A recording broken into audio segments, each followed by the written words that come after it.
Ini soalan yang hebat sebenarnya. Bunyi dia mudah tuan-tuan. Sebab apa saya yakin semua orang di sini berusaha nak memperbaiki diri.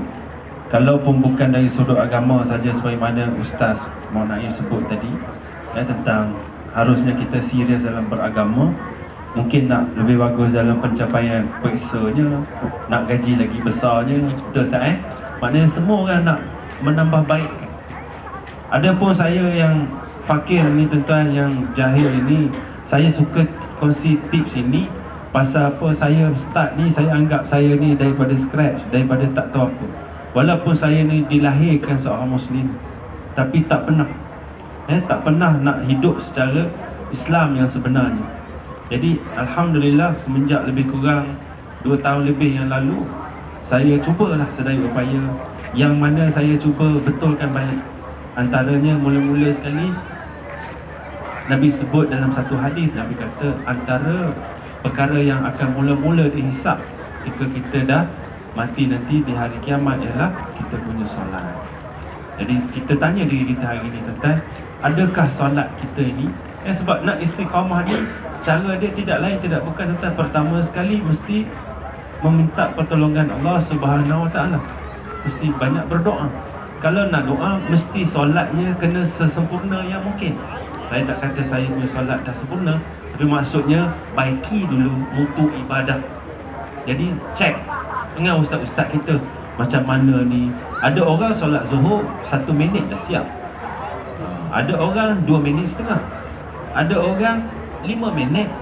Kalau level-level ustaz, insya-Allah 7 minit, slow je bacaannya, tartil. Macam Nabi SAW, solat perlahan.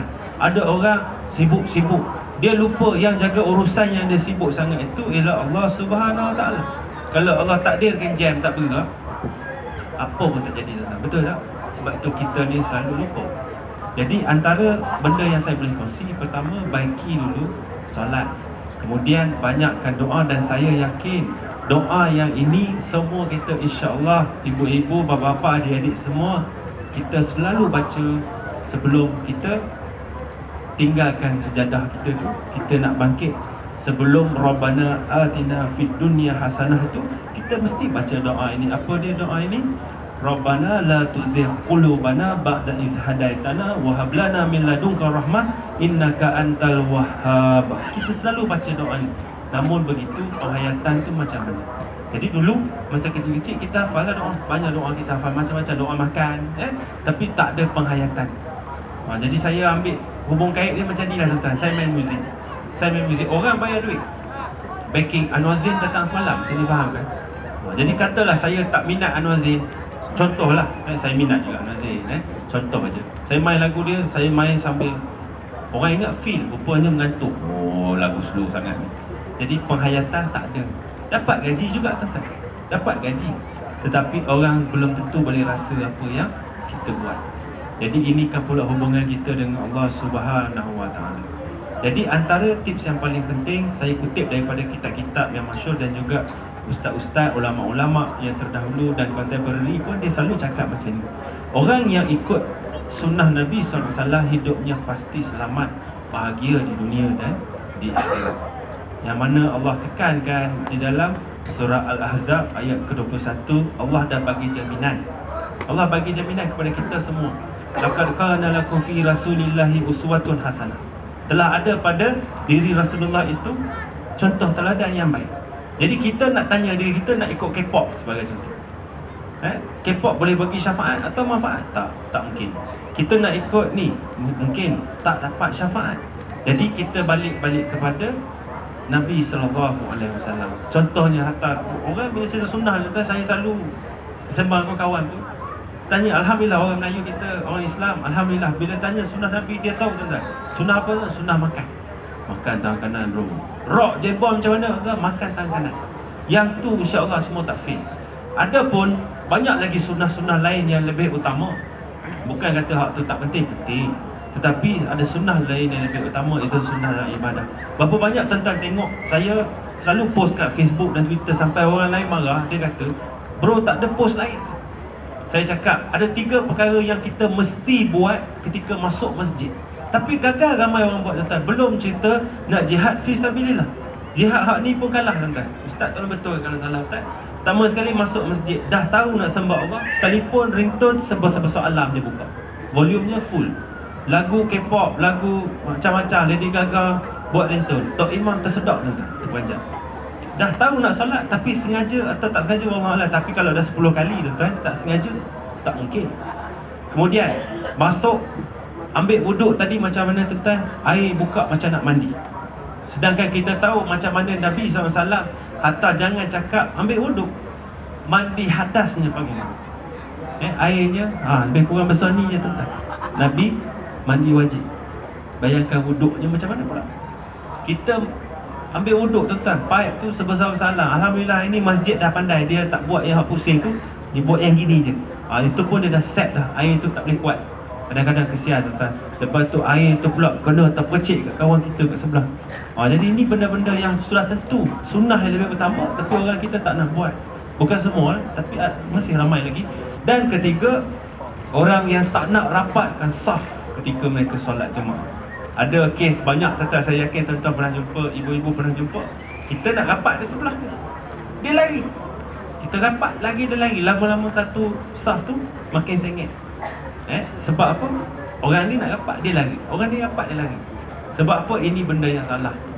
Dan Tok Imam kena kesian. Tok Imam bukan saja kena cakap rapatkan saf, luruskan saf. Kesian Tok Imam dah cakap itu. Hari ni Tok Imam kena tambah satu lagi. Sila matikan telefon bimbit tuan-tuan. Pastikan jangan mengganggu solat kita. Itu Tok Imam dah cakap tuan-tuan. Kesian Tok Imam. Kejap lagi dia Allahu Akbar. Start. Nino bunyi. Yang ni pula dah lah bunyi sekuat alam tuan-tuan. Boleh. Ustaz-ustaz kan dah bahas syarah bab ni. Kalau dengar bunyi telefon ganggu, tekan terus. Ini tak ada cerita hak mazhab Asy-Syafi'i kata tak boleh lebih 3 kali movement, tak ada. Ini ceritanya mudarat lebih besar. Jadi tutup terus. Kalau terlupa lah, tak dia biar lagu Hindustan tuan-tuan. Lagu Hindustan. Kalau lagu Hafiz Hamidun tak buat juga. Lagu Hindustan tuan-tuan yang bukan Ustaz Bollywood punya, dia tak ada kena mana. Ni Hindustan mana tak tahulah. Memang kecoh satu masjid dengar tuan. Yang ni itu sebab kata tadi, kalau kita nak insya-Allah nak baiki di doa sungguh-sungguh, saya yakin insya-Allah Allah bantu kita selalu. Bila kita macam nak terlupa, kita ingat Allah, masuk tadi lupa. Jadi ke amalan tuan-tuan. Dan yang paling penting sekali, Nabi bagi jaminan, Nabi bagi tahu dalam satu hadis yang sahih, Nabi kata apa? Orang yang Allah nak beri kebaikan kepada diri mereka, maka Allah akan fakihkan mereka dalam agama. Jadi macam saya dulu memang tak fakih lah kan. Mungkin bidang muzik saya pandai lah sikit, tak pandai sangat. Tapi hari ini Allah tolong sungguh. Pasal apa? Kita minta tolong kepada Allah. Ya Allah bagi faham agama. Jadi bila kita faham agama, ya Allah, Masya Allah, senang rupanya agama ni. Ambil wuduk. Ni berlaku, minta maaf saya nak share ni. Pasal apa? Saya tengok hari Jumaat, kita datang, ada orang datang awal tuan-tuan. Dia nak rebut pahala korban macam korban unta. Datang awal. Waktu pertama kata Nabi dalam hadis riwayat Muslim. Siapa yang datang ketika hujung waktu akhir dapat juga pahala telur tuan-tuan. Pahala telur. Hak tadi korban unta tak nak sebab datang lambat, barangkali sibuk, tak apa. Poin dia tuan-tuan, kita ni dah masuk, khatib dah baca khutbah. Orang nak ambil wuduk ada lebih kurang 75 orang. Dia masa tu tuan-tuan, dia nak basuh kepala dia, basuh muka 3 kali. Slow mo pula tu. Siap niat lagi. Nawaitu. Slow macam ni. Orang 75 orang tak belakang. Jadi di mana dalam bab fiqh aulawiyat tuan-tuan, di mana kedudukan ketika itu? Basuh sekali sudah tuan-tuan. Islam mudah, tak payah cukupkan 3. Jadi itulah benda yang alhamdulillah bila saya mengaji sikit-sikit, duduk dalam majlis ilmu tuan-tuan, Allah bagi faham dan rupa memang Islam senang.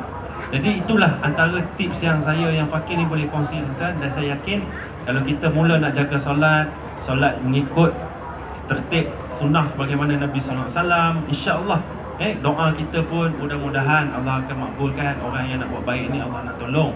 Dan mudah-mudahan saya yakin insya-Allah pasti kita akan lebih faham dan dengan sendirinya akan lebih baik lagi. Wallahualam. Okay, terima kasih diucapkan kepada Abang Syam di atas beberapa tips yang dikongsikan kepada kita tadi.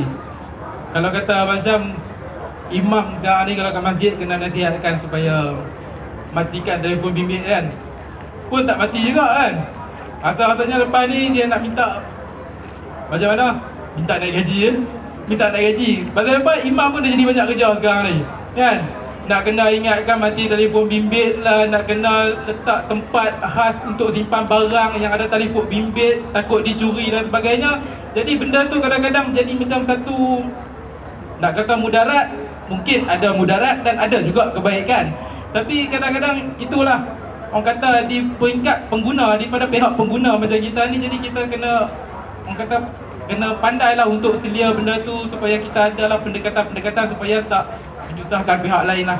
Jadi saya teruskan dengan perkongsian daripada Ustaz Muhammad Naim mengenai, kalau macam Ustaz Naim, saya yakin dan percayalah telah banyak berhadapan dengan golongan-golongan yang mana telah berhijrah, yang dah berjaya berhijrah di sekeliling Ustaz lah, yang mana Ustaz pernah kenal. Jadi dengan mengenali mereka ni, apa pandangan Ustaz mengenai golongan-golongan yang berhijrah ni Ustaz? Silakan Ustaz.